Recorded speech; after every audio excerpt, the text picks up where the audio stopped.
આજના સમયમાં 80% જેટલા લોકોમાં વિટામિન ડી અને B12ની ખામી જોવા મળે છે. આ ખામીના કારણે આપણા લોકો રોજ કોઈને કોઈ નવી બીમારીથી હેરાન થઈ રહ્યા છે. જ્યારે તેઓ ડોક્ટર પાસે તપાસ કરાવે છે ત્યારે જ તેમને આ વિટામિન ડી અને B12ની ખામીની ખબર પડે છે. શરીરમાં જે થાક અને નબળાઈ લાગે છે અથવા વારંવાર બીમાર પડો છો, તેનું મુખ્ય કારણ આ બે વિટામિનની ખામી જ હોય છે. બીમારીની ખબર પડ્યા પછી લોકો એવા વિચારમાં પડી જાય છે કે હવે આ ખામીને જલ્દી પૂરી કેવી રીતે કરવી. જલ્દી સાજા થવા માટે કેટલાક લોકો બજારમાં મળતી મોંઘી દવાઓ અને ગોળીઓ ખાવા લાગે છે. તો વળી કેટલાક સમજદાર લોકો ઘરગથ્થુ અને કુદરતી ઉપાયો અજમાવવાનું પસંદ કરે છે. આમ છતાં પણ તેમના શરીરમાં આવતી તકલીફો કોઈ પણ રીતે મટવાનું નામ લેતી નથી. લોકોને મનમાં હંમેશા એવું જ લાગ્યા કરે છે કે શરીરમાં હજુ પણ ક્યાંક ને ક્યાંક મોટી કમી રહી ગઈ છે. આ બધું કર્યા પછી પણ જો તકલીફ રહેતી હોય તો આવું થવા પાછળનું સાચું કારણ શું હોઈ શકે? આજે હું તમને આ બંને વિટામિનની કમી દૂર કરવાની એક સાવ સહેલી અને દેશી રીત જણાવવાનો છું. ખાસ કરીને જે લોકો માંસ મચ્છી નથી ખાતા તેવા શાકાહારી લોકો માટે. અને માંસાહારી લોકો પણ આ ઉપાય આરામથી કરી શકે છે. કોઈ પણ જાતનો ખોટો ખર્ચો કર્યા વગર બધા જ લોકો પોતાના ઘરમાં જ આ દેશી ઉપાય કરી શકશે. આ ખાસ ઉપાય કર્યા પછી તમારે વિટામિન ડી મેળવવા માટે કલાકો સુધી આકરા તડકામાં બેસવાની જરા પણ જરૂર નહીં પડે. તો ચાલો આપણે જરા પણ સમય બગાડ્યા વગર આ વિડીયોની શરૂઆત કરીએ. પણ તે પહેલા કોમેન્ટ બોક્સમાં તમે આ વિડીયો ક્યાંથી જોઈ રહ્યા છો અને તમને આ વિટામિન્સની ઉણપ શરીરમાં વારંવાર થઈ જાય છે કે નહીં, અમને કોમેન્ટ બોક્સમાં જરૂર જણાવજો. અને હા, તમારા ગામનું નામ લખવાનું ન ભૂલતા. તો જુઓ મારા વહાલા મિત્રો, વિટામિન ડી એ એક એવું ખાસ તત્વ છે જે આપણા શરીરમાં પૂરતા પ્રમાણમાં હોવું જ જોઈએ. જો શરીરમાં આ તત્વ ઘટી જાય તો આપણા શરીરને કેવા પ્રકારનું મોટું નુકસાન થાય છે. આપણા આખા શરીરમાં નસોની અંદર કેલ્શિયમ નામનું તત્વ સતત ફરતું રહેતું હોય છે. આપણે આખો દિવસ જે કંઈ પણ ખાઈએ છીએ તે દરેક ખોરાકમાંથી આપણને થોડું ઘણું કેલ્શિયમ તો મળતું જ રહે છે. કેલ્શિયમ એક એવો પદાર્થ છે જે ખોરાકને રાંધવાથી અથવા ફ્રીજમાં લાંબો સમય મૂકી રાખવાથી ક્યારેય પણ નાશ પામતો નથી.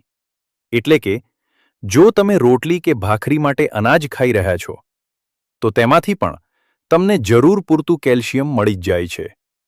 જો તમે લીલા પાંદડાવાળા શાકભાજી સારી રીતે પકાવીને ખાઓ છો તો તેમાંથી પણ તમારા શરીરને કેલ્શિયમ મળી રહે છે. ટૂંકમાં કહીએ તો રોજિંદા ખોરાકમાંથી આપણા શરીરને જોઈતું કેલ્શિયમ મળી જ જતું હોવાથી તેની ખાસ ઉણપ નથી થતી. પરંતુ આપણા શરીરના જે મજબૂત હાડકાં છે તેમાં ધીમે ધીમે આ કેલ્શિયમ ઘટવા લાગે છે. આવું થવા પાછળ આપણું બહારનું ઉલટું સીધું ખાવા પીવાનું અને શરીરમાં થતી વિટામિન ડીની મોટી ખામી મુખ્યત્વે જવાબદાર હોય છે. કારણ કે આપણે જે પણ ખોરાક ખાઈએ છીએ તેમાંથી કેલ્શિયમ છૂટું પાડીને વિટામિન ડી તેને હાડકાં સુધી પહોંચાડવાનું કામ કરે છે.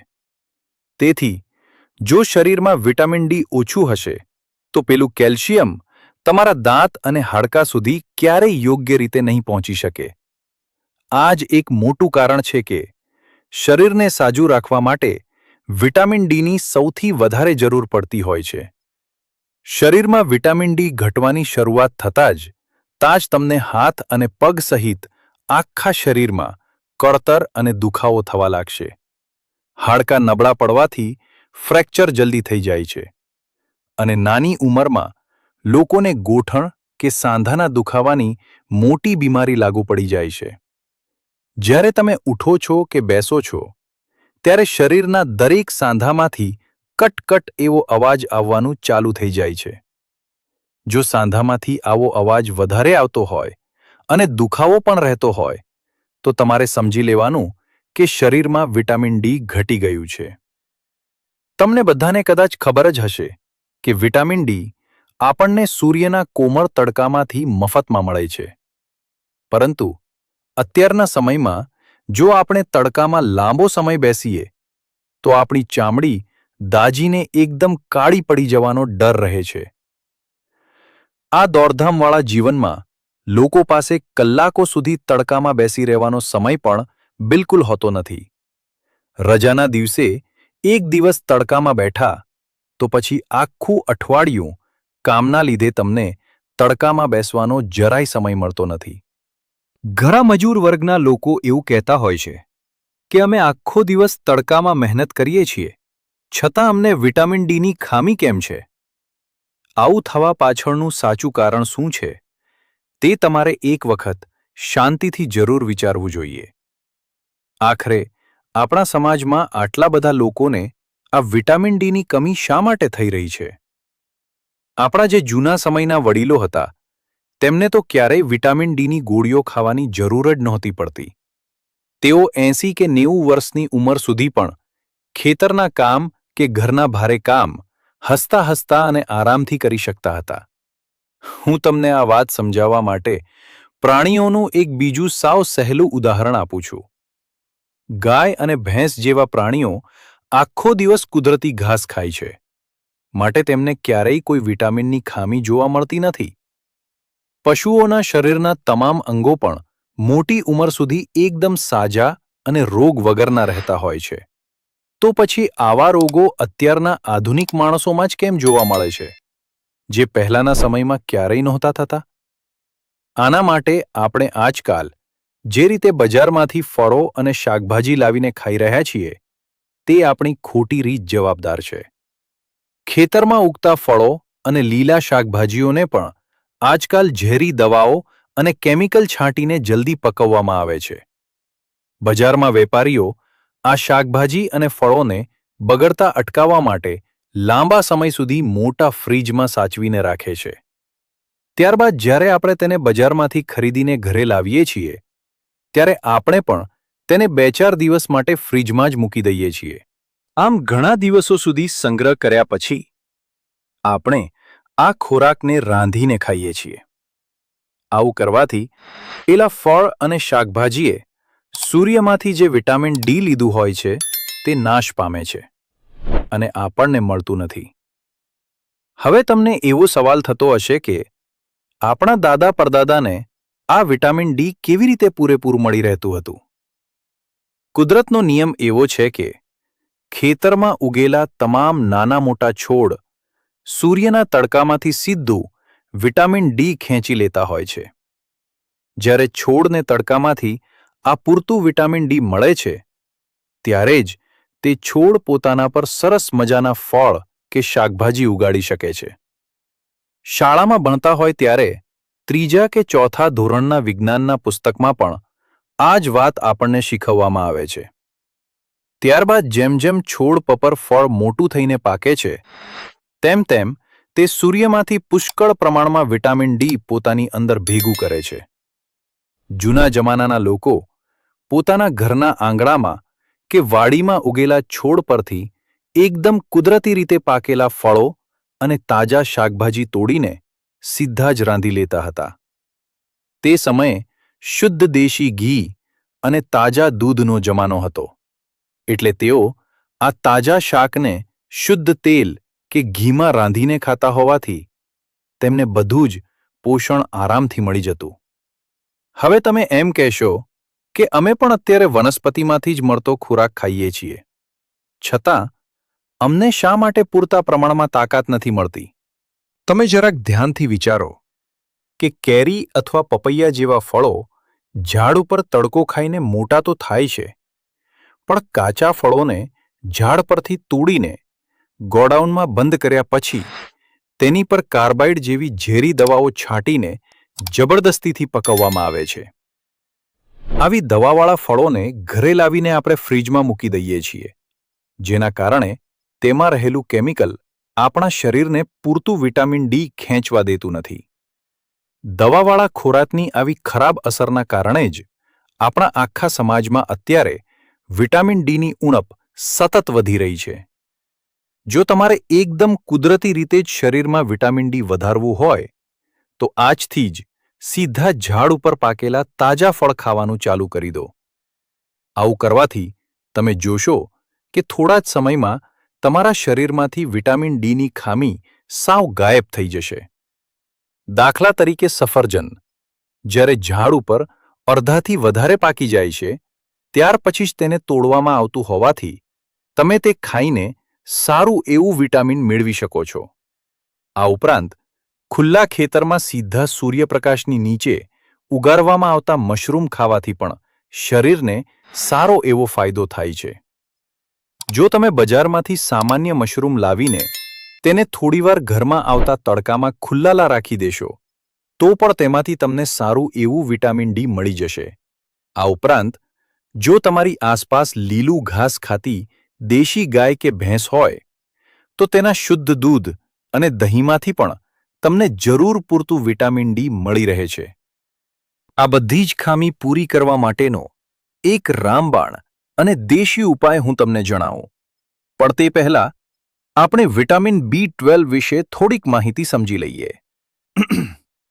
વિટામિન B12 પણ આપણા શરીર માટે આવું જ એક ખાસ તત્વ છે અને તે આપણા શરીરમાં અંદર જ કેવી રીતે બને છે તે જાણવું ખૂબ જરૂરી છે. આપણા પેટના આંતરડામાં અમુક એવા સારા જીવાણુઓ જન્મે છે જે ખોરાક પચાવીને આપણા શરીરની અંદર જ આ વિટામિન B12 બનાવવાનું કામ કરે છે. આ ઉપરાંત અમુક ખાસ પ્રકારનો ખોરાક બહારથી ખાઈને પણ તમે તમારા શરીરમાં વિટામિન B12નું પ્રમાણ સારી રીતે વધારી શકો છો.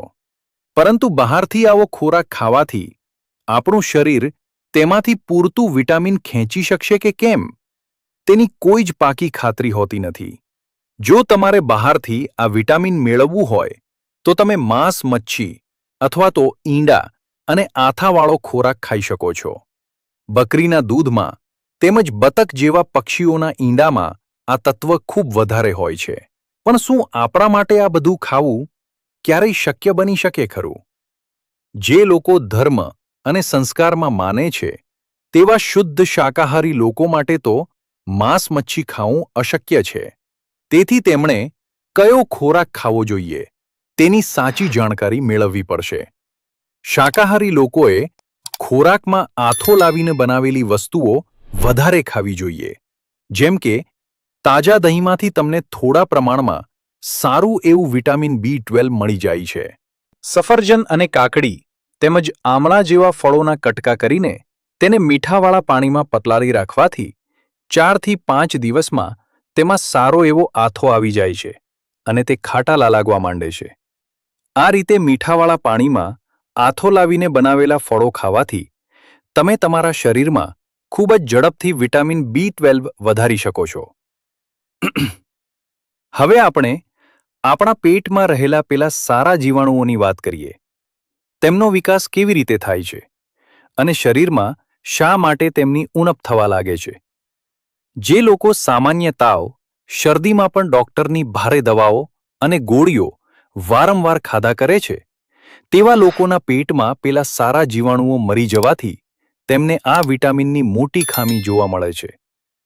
વિટામિન B12 ઘટવાના સૌથી મોટા લક્ષણો એ છે કે તમારા હાથ અને પગમાં કીડીઓ ચાલતી હોય તેવી ઝણઝણાટી શરૂ થઈ જાય છે. તમને ખબર હોવી જોઈએ કે આ વિટામિન B12 એ આપણા શરીરની તમામ નસોનું રક્ષણ કરવા માટે એક મજબૂત ચોકીદાર જેવું કામ કરે છે. આ વિટામિનની ખામી થવાથી તમારી નસો નબળી પડવા લાગે છે અને તેમાં લોહી ફરવાની જે કુદરતી તાકાત હોય છે તે સાવ ઓછી થઈ જાય છે. તમારી નસો નબળી પડવાથી હૃદયથી દૂર આવેલા અંગોમાં પૂરતું લોહી પહોંચતું નથી અને તેના કારણે તમારા હાથ પગના તળિયામાં ખૂબ જ ભયંકર ઝણઝણાટી અનુભવાવા લાગે છે. શરીરમાં જાણે મકોડા કરડી રહ્યા હોય તેવું લાગે છે અને કાયમી થાક તથા આળસ રહેવી એ આ વિટામિનની ખામીની જ નિશાની છે. આવી તકલીફથી બચવા માટે તમે આથો આવેલો ખોરાક ખાઈ શકો છો અથવા તો આપણે જે મગ અને ચણાને પાણીમાં પલાળીને ફણગાવીએ છીએ તે દેશી ખોરાક પણ ખાઈ શકો છો. જ્યારે કઠોળમાંથી નાનો ફણગો ફૂટે છે ત્યારે તેમાં તાકાત આપવાવાળા પુષ્કળ જીવાણુઓ પેદા થાય છે. એટલે આવા ફણગાવેલા મગ કે ચણાની અંદર ટમેટા ડુંગળી નાખીને સેલેડ તરીકે ખાવું ખૂબ જ ફાયદાકારક રહે છે. તમારા પેટની અંદર રહેલા પેલા સારા જીવાણુઓને જીવતા રહેવા માટે રેસાવાળો ખોરાક ખૂબ જ પસંદ હોય છે, જેને વિજ્ઞાનની ભાષામાં પ્રીબાયોટિક કહેવામાં આવે છે. જો તમે કાકડી જેવા શાકભાજીને તેની લીલી છાલ ઉતાર્યા વગર જ ચાવીને ખાઓ છો, તો તે તમારા પેટના સારા જીવાણુઓ માટે એક ઉત્તમ ખોરાક બની જાય છે. ફળોની છાલમાં ખાસ પ્રકારના રેસા હોય છે, જે સીધા પેટમાં પચતા નથી, પણ તે આંતરડામાં જઈને પેલા જીવાણુઓને સીધી તાકાત આપવાનું કામ કરે છે. આવા રેસાવાળો ખોરાક આંતરડાના જીવાણુઓને ખૂબ જ ભાવતો હોવાથી તે તેને ખાઈને તમારા શરીર માટે જરૂરી એવું વિટામિન B12 જાતે જ બનાવી લે છે. આખી વાતનો નિચોડ એ છે કે કાચા ફળ અને લીલા શાકભાજીનું સેલેડ બનાવીને રોજ ખાવાથી તમારા શરીરમાંથી આ B12ની ખામી જડમૂળથી ગાયબ થવા લાગશે. હવે ફણગાવેલા મગની જેમ જ શાકભાજીમાંથી આથો બનાવીને ખાવાની જે સાચી રીત છે, તે સાવ સહેલી રીત હું તમને વિગતે સમજાવું છું. તમે બધા લોકો વિડિયોની શરૂઆતથી જે ખાસ ઘરગથ્થુ ઉપાયની કાગરોળે રાહ જોતા હતા, તે સહેલો ઉપાય હવે ધ્યાનથી સાંભળી લેજો. આ ઉપાય માટે તમારે બજારમાંથી ઋતુ પ્રમાણે આવતા લાલ ગાજર અને એક તાજું સફરજન લેવાનું છે, પણ ધ્યાન રહે કે તે દવા વગરના અને તાજા હોવા જોઈએ. શિયાળાની ઋતુમાં તમને બજારમાં સારા અને સસ્તા ગાજર મળી જશે, અથવા જો ગાજર ના મળે તો તમે તેની જગ્યાએ લાલ બીટ પણ લઈ શકો છો. સફરજન અને ગાજરની સાથે તમારે તમારી જરૂર મુજબ 2 કે 4 તામણા પણ લેવાના છે. એટલે કે હવે તમારી પાસે આ 3 થી 4 વસ્તુઓ ભેગી થઈ જવી જોઈએ. આ બધી જ વસ્તુઓને છીણી વડે સારી રીતે અને એકદમ બારીક છીણી લેવાની છે, અને પછી તેને એકદમ ચોખ્ખી કાચની બરણીમાં ભેગી ભરી લેવાની છે. ત્યારબાદ તે બરણીમાં 2 ગ્લાસ જેટલું ચોખ્ખું પાણી ભરવાનું છે, અને તેમાં માત્ર અડધી ચમચી જેટલું જ મીઠું નાખીને બરાબર હલાવવાનું છે. બરણીની અંદર મીઠું સાવ ઓછું રાખવાનું છે, અને પાણી પણ એટલું ભરવાનું છે કે પેલું બધું જ છીણ પાણીની અંદર પૂરેપૂરું ડૂબી જાય અને જરા પણ બહાર ના દેખાય. હવે બરણીનું ઢાંકણ એકદમ મજબૂત બંધ કરીને પહેલા દિવસે તેને 6 થી 7 કલાક માટે સીધા તડકામાં જ મૂકી રાખવાની છે. દિવસમાં એક વખત ઢાંકણ ખોલીને અંદરનો ગેસ બહાર કાઢી શકો છો, પણ રાત્રે આ બરણીને ઘરમાં જ મૂકવાની છે, અને ભૂલથી પણ ફ્રિજમાં નથી મૂકવાની. બીજા અને ત્રીજા દિવસે પણ તેને આ જ રીતે તડકામાં મૂક્યા પછી જ્યારે ચોથા દિવસે તમે ઢાંકણ ખોલશો, ત્યારે તેમાંથી સરસ મજાની ખાટી સુગંધ આવવા લાગશે, એટલે કે તમારી દવા તૈયાર થઈ ગઈ છે. ચોથા દિવસે 3-4 કલાક બરણીને તડકામાં મૂક્યા પછી તેમાંથી થોડું છીણ કાઢીને તમારે બપોરના ભોજન સાથે ખાઈ લેવાનું છે. અને જો પાણીમાં મીઠું ઓછું હોય તો તે ખાટું પાણી પણ પી શકાય છે.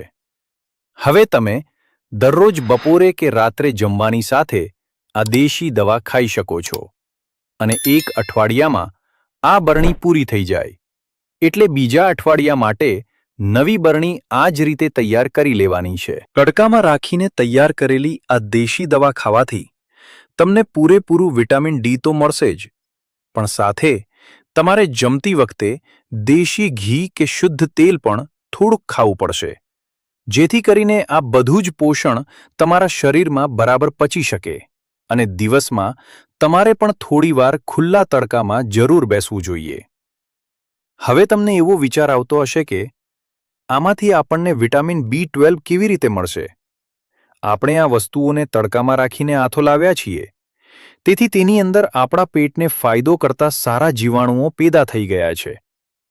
આ રીતે આથો લાવીને તૈયાર કરેલો ખોરાક ખાવાથી તમારા શરીરને પૂરતા પ્રમાણમાં B12 મળી જવાની પૂરેપૂરી ગેરંટી રહેલી છે. સારા પરિણામ માટે તમારે આ દેશી દવાને સળંગ 2 થી 3 મહિના સુધી દરરોજ ખાવાની ટેવ પાડવી પડશે.